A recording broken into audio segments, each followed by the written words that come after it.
सुरक्षित मैदानी चाचणी विज्ञानाच्या जोरावर वर्दीचे स्वप्न. नमस्कार, मी जय चौधरी क्रिएटर मध्ये आपल्या सर्व भावी पोलीस जवानांचे स्वागत करतो. मित्रांनो, वर्दीचं स्वप्न पाहणं सोपं आहे, पण ते पूर्ण करण्यासाठी रक्ताचं पाणी करावं लागतं. परंतु हे कष्ट करताना आपण आपल्या शरीराच्या सीमा ओळखतो का? संग्राम शिंदे आणि अंबरनाथच्या त्या मुलीच्या दुर्दैवी घटना पुन्हा घडू नयेत म्हणून आज आपण मैदानी चाचणीचे शारीरिक विश्लेषण करणार आहोत. हा व्हिडिओ तुमच्या आयुष्याचा टर्निंग पॉइंट ठरू शकतो. अशाच महत्त्वपूर्ण माहितीसाठी आमच्या जय चौधरी क्रिएटर चॅनलला आताच सबस्क्राईब करा आणि इतरांनाही करायला सांगा.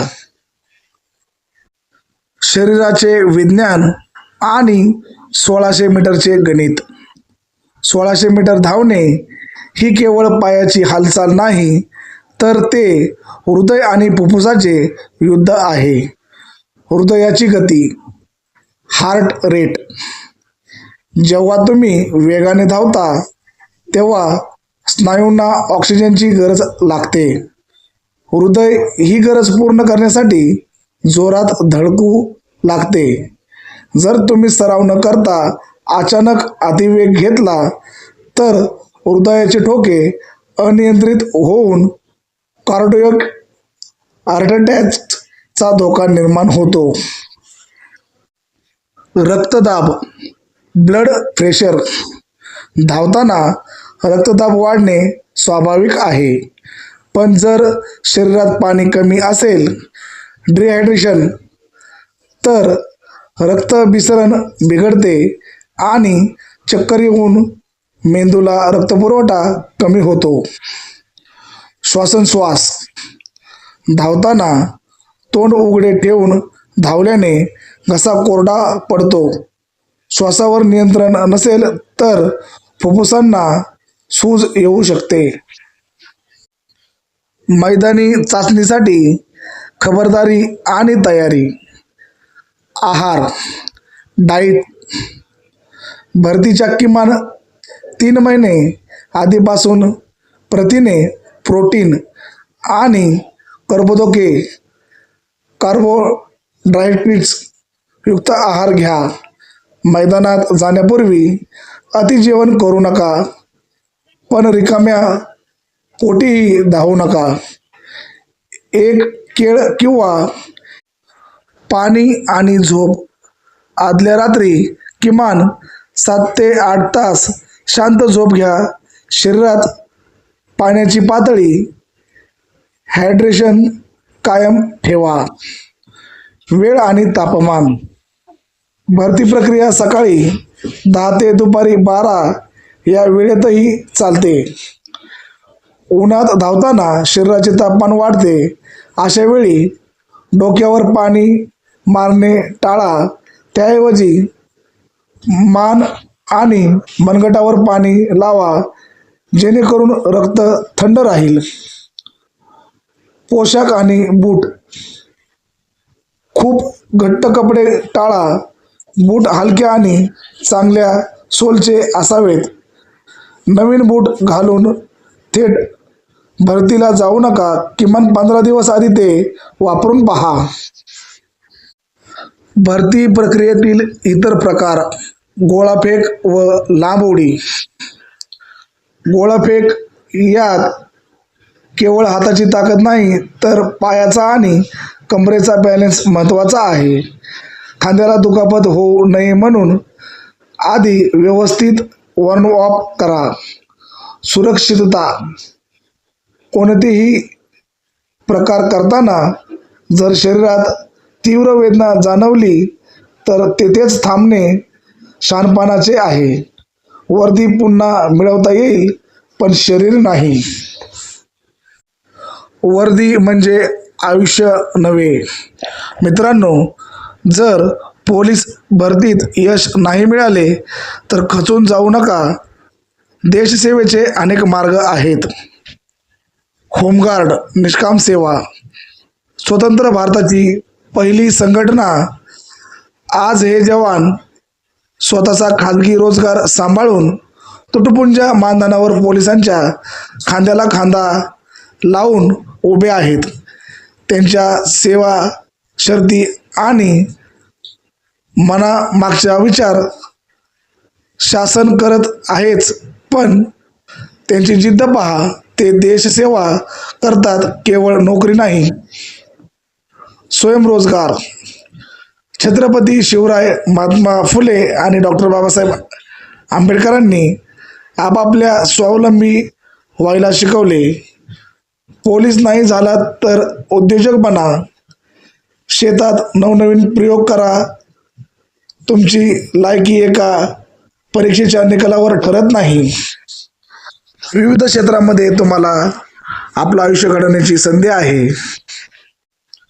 ज्या क्षेत्रामध्ये शारीरिक चाचणी घेतली जात नाही अशा क्षेत्रामध्ये तुम्ही अर्ज करून नोकरी मिळवू शकता.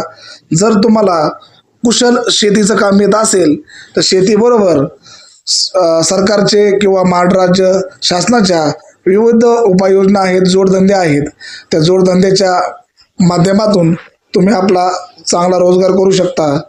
तुम्ही जर कलाकार असाल तर तुमच्या कलेच्या माध्यमातून तुम्ही तुमच्या छोट्या मोठ्या व्यवसाय करत तुम्ही कला सादर करून तिथेही तुमचा उदरनिर्वाह करू शकता. अनेक क्षेत्र आहेत मित्रांनो. तुम्ही जर चांगले मेकॅनिक असाल तर स्वतःचं गॅरेज टाकून तुम्ही तिथं चांगल्या प्रकारे कमवू शकता. तुम्हाला चांगलं कम्प्युटर येत असेल तर तुम्ही सारथीसारख्या ऑफिस उघडून किंवा सायबर कॅफे उघडून तुम्ही तिथे तुमचा रोजगार करू शकता. अनेक प्रकारचे रोजगार आहेत. पोलीस भरती हाच एक माध्यम नाही. तुम्हाला जर गाडी चालवता येत असेल तर टूर्स अँड ट्रॅव्हल सारखा तुम्हाला व्यवसाय आहे. अनेक ठिकाणी तुम्ही ड्रायव्हर म्हणून नोकरी करू शकता. अनेक ठिकाणी तुम्ही मित्रांनो नोकरी करू शकता. तुम्ही भरती नाही झाले किंवा तुम्ही भरती करण्यासाठी जीव जाऊस जर तुम्ही तिथं प्रयत्न केला, तुमचा जीव गेला किंवा भरती नाही झालं म्हणून तुम्ही आत्महत्या केली, हा पळकुट्या माणसाचा लक्षणे आहेत, चांगल्या माणसाची लक्षणे नाहीत. ह्याच्यामुळे आपल्या आईवडिलांचं, आपल्या कुटुंबाचं खूप मोठं नुकसान होतं. त्याचबरोबर समाजाचं, आपल्या देशाचं. कारण की एक तरुण देशातनं जाणं, फक्त तुम्ही घरातनं जात नाही, तुम्ही एक तरुण देशातनं जाणं किंवा मृत्युमुखी पावणं हे खूप मोठ्या देशाचं नुकसान असतं मित्रांनो. कारण की तुमच्या एका व्यक्तीवरती या देशाचा विकास ठरलेला आहे. तुमच्या कलागुणावरती ह्या देशाचा विकास ठरलेला आहे. होमगार्डसारखं तुम्हाला जिवंत उदाहरण मी तुम्हाला मांडलेलं आहे. होमगार्ड जवान बघा, स्वतःचा उदरनिर्वाह सांभाळून ते देशसेवा करतात. त्यांना मानधन किती मिळतं? एकदम तुटपुंज. ते बी कधी आज नोकरी केली तर 3-4 महिन्यांनी मानधन मिळतं. तरी ते दटून काम करतात मित्रांनो. बंदोबस्त आला, बंदोबस्तला जातात. तिकडे दिवस पाळी असली तर रात्र पाळीला कंपनीमध्ये काम करतील, सिक्युरिटी काम करतील, ड्रायव्हिंग करतील, काही करतील. इकडं पोलीस स्टेशनलाही नोकरी करतील, बाहेरही नोकरी करतील. 2 पैसे ते इमानी इतबाराने कमवतात. म्हणून माझे हात जोडून तुम्हाला विनंती आहे की अशा भरती प्रक्रियेमध्ये आपला जीव गमावणे किंवा मला भरती होता नाही आलं म्हणून स्वतःला संपविणे आणि चिठ्ठी लिहून स्वतःचा आत्महत्या करणे, किती त्या आईवडिलांच्या जीवाला वेदना होत असतील.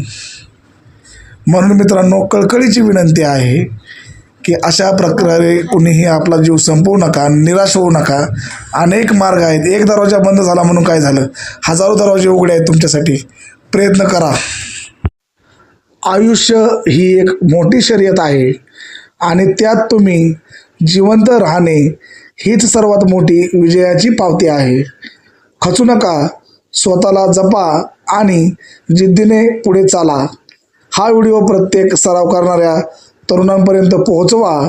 पुन्हा एकदा विनंती, समाज प्रबोधनाच्या या प्रवासात सहभागी होण्यासाठी जय चौधरी क्रिएटर या आपल्या चॅनलला सबस्क्राईब करा आणि इतरांनाही करायला सांगा. मित्रांनो, तुम्ही मला आतापर्यंत ऐकून घेतलं, मी आपला शतशः आभारी आहे. मी प्रवीण चौधरी आपली रजा घेतो. धन्यवाद. जय हिंद, जय संविधान, जय शिवराय, जय भीम, नमो बुद्धाय. मित्रांनो, स्वतःची काळजी घ्या, तुमच्या कुटुंबाची काळजी घ्या आणि तुम्हाला देशाची गरज आहे, देशाला तुमची गरज आहे.